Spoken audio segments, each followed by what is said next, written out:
کچھ عزیز امریکہ میں رہتے ہیں اور وہاں پہ مسجد میں ایک شخص دینی تعلیم دیتا ہے جس نے گھر کے تمام افراد کو یا سبوح پڑھنے کے لیے بولا تاکہ بیماریوں سے نجات ملے، پر یہ اسم اللہ تعالیٰ اور نبی صلی اللہ علیہ وسلم کے ناموں میں نہیں ہے، اس کا پڑھنا جائز ہے یا پھر وہ انسان لوگوں کو گمراہ کر رہا ہے؟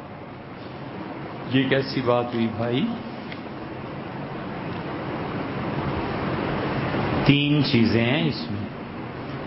ایک تو یہ کہ مسجد میں ایک شخص دینی تعلیم دیتا ہے اور یا سبوح پڑھنے کے لیے لوگوں کو کہتا ہے کہ اللہ کا نام ہے، اسے کثرت سے پڑھیں اور اس سے بیماریاں پریشانیاں دور ہو جائیں گی، اور آپ فرماتے ہیں یہ اللہ کا نام نہیں ہے۔ ایسے نہیں ہے بھیا، سبوح اللہ کے بہت مشہور ناموں میں سے۔ حضور اقدس صلی اللہ علیہ وسلم نہیں پڑھتے تھے سبوح قدوس ربنا ورب الملائکۃ والروح؟ سبوح جو ہے اللہ کے بہت مشہور ناموں میں سے ایک نام ہے، تو اس سے یہ بات درست نہیں ہے۔ حضور اقدس صلی اللہ علیہ وسلم نے کئی جگہ پہ اس لفظ کا استعمال فرمایا۔ ایک بات تو یہ ہو گئی۔ دوسرے یہ کہ وہ کہتے ہیں کہ وہ گمراہ ہے، تو بالکل گمراہی کی بات نہیں ہے۔ اللہ تعالیٰ کا نام کسی کے لیے تجویز کرنا کہ تم اس کو پڑھا کرو، یہ ٹھیک ہے۔ اللہ تعالیٰ نے خود فرمایا ہے کہ وَلِلَّهِ الْأَسْمَاءُ الْحُسْنَى، اور تمام اچھے نام اللہ کے ہیں، اور پھر فرمایا ہے کہ فَادْعُوهُ بِهَا، اللہ کو اس کے ناموں سے پکارا کرو۔ تو کوئی آدمی یا اللہ یا کریم یا رحمان یا رحیم وغیرہ وغیرہ کوئی بھی اللہ کا نام لے اور اسے کثرت سے پڑھتا رہے کسی کام کے لیے، یہ بھی جائز ہے، کوئی ایسی بات نہیں۔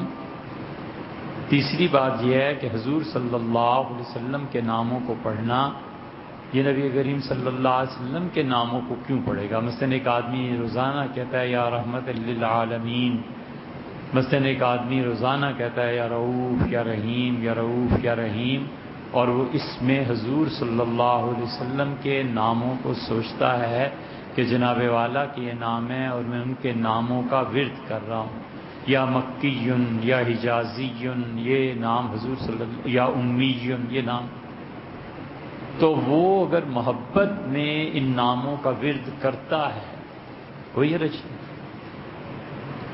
محبوب کا نام لینے میں بھی بڑی تسکین ہے۔ معروم نے مصنوی میں لکھا ہے نا کہ آدمی کو پیاس لگ رہی تھی شدید، تو دیوار پہ چڑھ گیا اور کوئی چیز نہیں تھی کہ پانی دریا سے نکال سکے، تو وہ جو جس دیوار پہ چڑھا تھا اسی سے اینٹیں اتار اتار کے پھینک رہا تھا بار بار سمندر میں یا دریا میں۔ کسی نے پوچھا کہ یہ بھلے مانس کیا کر رہے ہو؟ تو اس نے کہا پی تو نہیں سکتا، لیکن اس کے آواز سے جو شور اٹھتا ہے نا وہ بھی پیاس کو تسکین دیتا ہے۔ تو جو بھی اللہ کے نام ہے یا جس سے محبت ہوتی ہے اس کے نام محبت سے لیے ہی جاتا ہے، اس میں کیا ایسی بات ہے؟ حضرت نظام الدین اولیاء رحمۃ اللہ نے لکھا ہے کہ میں اپنے استادوں کے پاس پڑھ رہا تھا، تو ایک استاد پڑھا رہے تھے تو ایک سیاح آیا۔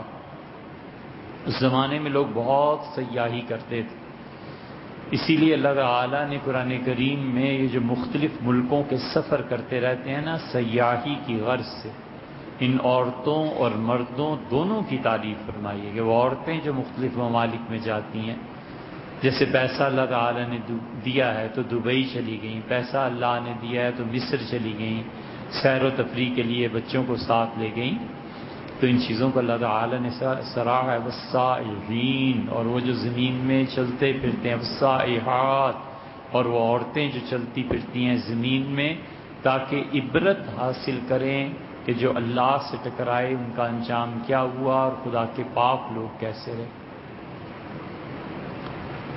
سو اس لیے حضرت پرانے زمانے میں سیاح بہت ہوتے تھے، شہروں میں رکتے تھے، خانقاہوں میں، مدارس میں، مساجد میں، سراؤں میں۔ تو کہتے حضرت پڑھا رہے تھے تو ایک سیاح آیا، تو حضرت نے استادوں نے پوچھا کہاں سے؟ تو اس نے کہا پنجاب۔ کہاں کہاں گئے تھے؟ تو قصہ مختصر یہ کہ اس نے کہا میں ملتان گیا تھا۔ تو انہوں نے کہا وہاں کیا دیکھا؟ تو انہوں نے فرمایا کہ وہاں پہ حضرت بہاؤالدین زکریہ ملتانی رحمۃ اللہ علیہ کو دیکھا اور میں تو حیران رہ گیا. ان کے یہاں روزانہ تہجد میں اٹھتی تھی عورتیں اور 400 چکیاں لگی ہوئی تھیں.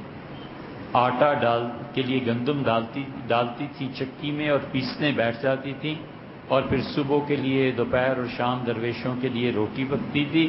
اور میں حیران رہ گیا کہ ہر چکی چلانے والی خادمہ یا عورت 10 پارے پڑھ لیتی، کیونکہ یہ جو چکی چلاتی ہیں نا عورتیں، ہر جگہ دنیا میں وہ کچھ ٹپے گاتی ہیں، تلاوت کرتی ہیں، نعت پڑھتی ہیں، اپنے آپ کو مصروف رکھنے کا تذکرہ ہے.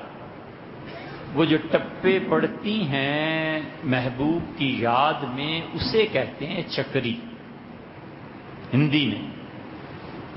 پنڈی کے گرد و نواح میں ہندوؤں کی بہت بڑی اکثریت یہ رہتی تھی جہاں اب نیا ایئرپورٹ بنا ہے. ان علاقوں میں ہندو رہتے تھے، تو وہ جو عورتیں اٹھتی تھی صبح، ہندو عورتیں اور چکی چلاتی تھی، وہ چکریاں پڑھتی تھی. تو ہندو عورتیں جب چکی چلاتی تھی چکریاں پڑھتی تھی، تو اس کا نام پڑ گیا چکری. اسی لیے چکر جو ہے نا وہ گھمانا، چکر گولائی میں گھومنا، اسی کو کہتے ہیں نا. تو اس نے کہا حضرت وہ چکریاں چلاتی تھی، چکریاں پڑھتی تھی، تو 10 پارے ہر عورت پڑھ لیتی تھی. ان کا پھر اس کے بعد تو میں گیا پاک پتن، اور انہوں نے کہا حضرت جو وہاں دیکھا وہ کہیں نہیں دیکھا. وہاں میں حیران تھا، تجرد ہے، تنہائی ہے، کسی سے ملنا جلنا نہیں ہے، کسی کی خوشامد نہیں ہے، زیادہ بولنا نہیں ہے، سارا دن خاموشی میں گزرتا ہے، اللہ کی یاد میں گزرتا ہے. اور فرید الدین مسعود رحمۃ اللہ علیہ کوئی بات ایسی نہیں کرتے جس سے ان کی تعریف ٹپکے، جس سے اندازہ ہوتا ہو کہ بڑا آدمی ہے. عام سادہ سا لباس، عام سادہ سے جوتے، لیکن کیا پرتاثیر صحبت ہے اور نظر میں کتنا اثر ہے. میں نے پورے عالم اسلام میں ایسا آدمی نہیں دیکھا. حضرت فرماتے تھے میں وہ کہتا رہا، مگر پتہ نہیں کیوں حضرت کی محبت میرے اتنے دل میں بس گئی. میں نماز پڑھتا تھا تو دیر تک یا فرید یا فرید یا فرید کہتا رہتا تھا. پھر جن کا نام میں لیتا رہتا تھا، جب پڑھ کے فارغ ہوا تو پھر پاک پتن گیا. راستہ بھر سوچتا رہا کہ حضرت سے یہ کہوں، یہ کہوں، یہ کہوں گا، یہ کہوں گا، کس طرح نام سنا تھا یہ تھا. جب پہنچا ہوں تو ایسی ہیبت طاری ہوئی کہ میری زبان بند ہو گئی، چپ لگ گئی. بس صرف اتنا کہہ سکا کہ اے آتش فراقت دل ہا کباب کردہ، وہ ذات جس کی جدائی نے دل کو کباب کی طرح بھون کے رکھ دیا. اے آتش فراقت دل ہا کباب کردہ، سیلاب اشتیاقت جہاں خراب کردہ. اور اس محبت کی آگ نے کتنی ہی دنیاؤں اور کتنے ہی لوگوں کو جلا کے راکھ کر دیا. شیخ نے مجھے دیکھا اور صرف یہ فرمایا لکل داخل دہشتون، ہمارے پاس جو بھی آتا ہے اس پہ روب پڑ جاتا ہے. پھر میں نے عرض کیا کہ میں حاضر ہوا ہوں قدم بوسی کے لیے، یعنی بیعت کے لیے. تو مجھ سے فرمایا کیا پڑھا ہے؟ میں نے بتایا حضرت میں نے عقیدے میں یہ کتابیں پڑھی ہیں. فرمایا یہ کافی نہیں ہے، ابو شکور سالمی رحمۃ اللہ علیہ کی کتاب مجھ سے پڑھنا ہوگی. پھر فرمایا قرآن کتنا پڑھا ہے؟ میں نے کہا حضرت ناظرہ پڑھا ہے. فرمایا نہیں، ہمارے سلسلے کی آدھی راہ یہ ہے کہ حفظ کرو پورا. فرمایا پھر میں نے حفظ کیا. پھر فرمایا کیا اور فقہ میں کیا پڑھا ہے؟ میں نے بتایا. فرمایا یہ کافی ہے. پھر فرمایا قرآن قرات سے پڑھا ہے یا سادہ؟ میں نے کہا سادہ. تو مجھے فرمایا مجھ سے پڑھنا اور 6 پارے کامل تجوید کے ساتھ مجھے پڑھائے. یہ تھے پیر. 6 پارے کامل تجوید کے ساتھ مجھے پڑھائے، عقیدہ پڑھایا. اور پھر مجھ سے پوچھا تصوف میں نے کہا حضرت کچھ نہیں پڑھا. فرمایا اچھا شہاب الدین سروردی رحمۃ اللہ علیہ کے عوارف المعارف وہ بھی مجھ سے پڑھنی. یہ تھا ذکر اذکار اور یہ چیزیں. تو اس لیے یہ ہوتا ہی ہے. حضور صلی اللہ علیہ وسلم کا نام کوئی جپتا ہے محبت سے، کوئی ایسی بات نہیں ہے. اور اگر وہ سمجھے کہ رسول اللہ صلی اللہ علیہ وسلم کا نام جپنے سے وہ تشریف لائیں گے اور میری مدد کریں گے تو اس سے باز رہنا چاہیے.